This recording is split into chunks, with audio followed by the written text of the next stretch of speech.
Hello everyone, कैसे हैं आप सब। बेटा आज की इस वीडियो में हम class 8 chapter number 8 cell structure and function को समझेंगे। ये ओवरव्यू वीडियो है, तो आप इसको रिवीजन के फॉर्म में लेके चलेंगे। तो सबसे पहले क्वेश्चन आता है, what do you mean by cell. देखो, सेल क्या होता है, किसी भी लिविंग ऑर्गेनिज्म का एक स्ट्रक्चरल और फंक्शनल यूनिट होता है जो कि सबसे छोटा होता है। It is the smallest structural and functional unit of the living organism, जो कि डिस्कवर किया था रॉबर्ट हुक इन 1665।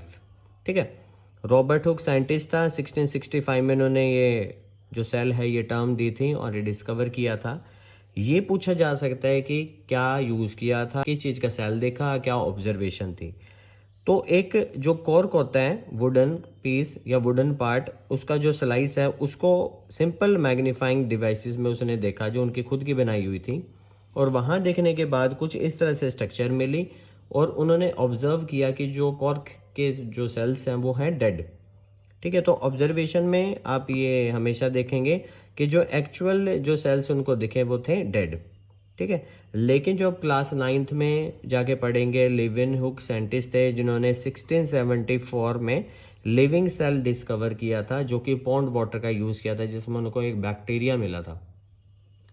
तो रॉबर्ट हुक डिस्कवर करते हैं फर्स्ट नॉन लिविंग सेल को, और लिविन हुक 1674 में डिस्कवर करते हैं एक लिविंग सेल को, जो कि पॉन्ड वाटर में उनको मिला।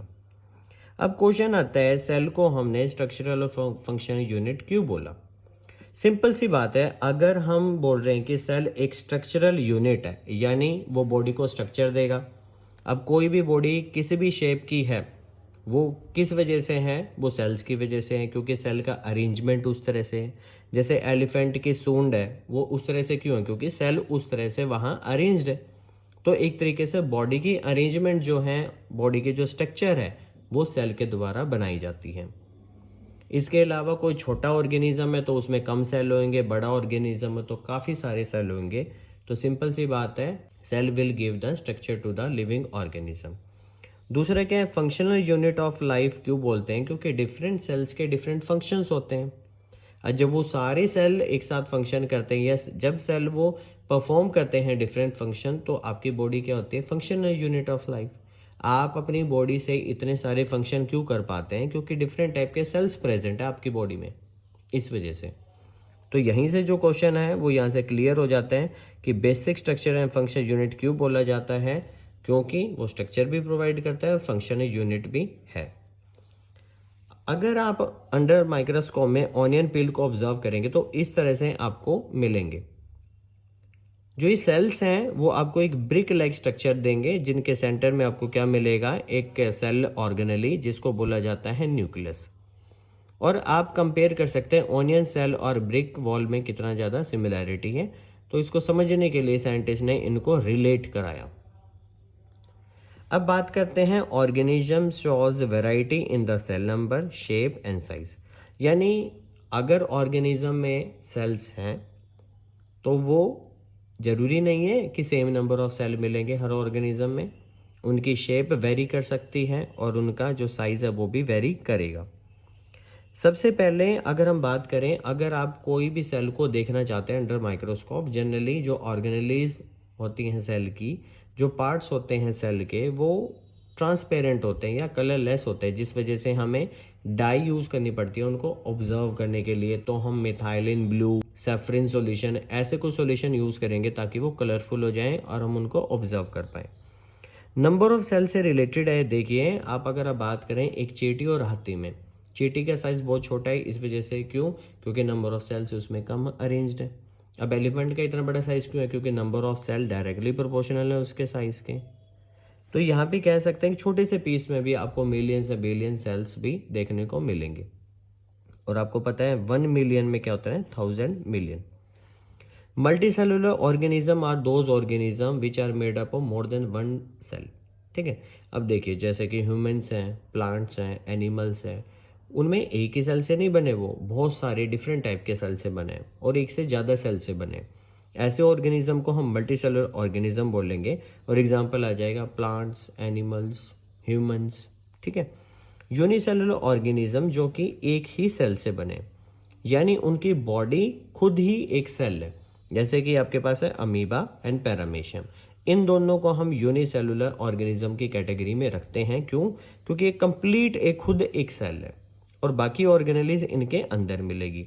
मैं बार बार वर्ड यूज़ कर रहा हूँ ऑर्गेनली, इसका मतलब क्या होता है? जैसे कि हमारी बॉडी में बॉडी पार्ट्स हैं, उनको हम ऑर्गन्स बोलते हैं, ठीक है। ऐसे ही जो सेल है उसमें छोटे छोटे पार्ट्स होंगे, उन जो पार्ट्स को हम बोलेंगे ऑर्गेनली, ठीक है। अब देखिए, अगर कोई सिंगल सेल ऑर्गेनिज्म है, उसका मतलब ये नहीं कि वो कुछ फंक्शन नहीं करेगा, वो भी बहुत सारे फंक्शन करेगा। जैसे अमीबा फूड को कैप्चर भी करता है, डाइजेस्ट भी करता है, रिस्पायर यानी गैसेस को एक्सचेंज भी करता है, एक्सक्रीट यानी वेस्ट मटेरियल को बाहर भी निकालता है, ग्रो भी करता है और रिप्रोड्यूस भी करता है। यानी एक सिंगल सेल कितने सारे फंक्शन परफॉर्म कर सकता है, आप यहाँ से अंदाजा लगा सकते हैं।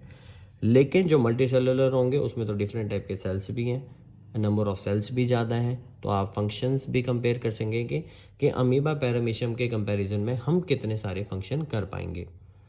अब शेप ऑफ सेल से रिलेटेड आ जाता है। देखो, जो वो सेल्स हैं उनकी डिफरेंट शेप्स क्यों हैं? क्योंकि उनका फंक्शन ही डिफरेंट है। कोई भी दो सेल जो कि डिफरेंट कैटेगरी हैं उनका सेम फंक्शन नहीं है, और जस्ट बिकॉज उनकी स्ट्रक्चर डिफरेंट है उनके फंक्शन भी उसी तरह से होंगे।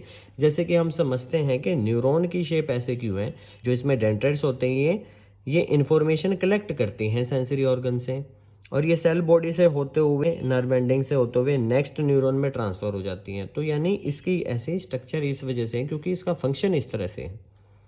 अब जैसे कि हम बात करें आरबीसी की, बाइकॉनकेव इसकी स्ट्रक्चर होती है, कई स्फेरिकल भी बोल देते हैं, लेकिन ध्यान से समझे इसके सेंटर में क्या है, ऐसे बीच में से पतला है और साइड्स के एजेस इसके काफ़ी थिक हैं। और ये बाइकॉनकेव जैसी स्ट्रक्चर, जैसे बाइकॉनकेव लेंस होता है आपके फिजिक्स में, तो इसकी फंक्शन ऐसे क्यों है, इसकी स्ट्रक्चर ऐसे क्यों है? क्योंकि इसका फंक्शन होता है कि ऑक्सीजन ट्रांसपोर्ट करता है, जहाँ ये एम्प्टी स्पेस होता है बीच में, वहाँ पे ऑक्सीजन एटम को ट्रांसफ़र कराता है पूरी बॉडी में। मसल की स्पिंडल शेप होती है। यानी हम बात कर रहे हैं जो शेप ऑफ द सेल है, it is different from organism to organism. अब अमीबा की जो शेप होते हैं वो अनडिफाइंड क्यों है? क्योंकि वो स्यूडोपॉड है, जो उसके फॉल्स फीट होते हैं उससे वो अपनी स्ट्रक्चर को चेंज करता रहता है। अब जो WBC है, अब वो स्फेरिकल तो है। अब यहाँ देखिए, सिंगल सेल है, it can change it shape, लेकिन वो अपनी शेप चेंज कर सकता है।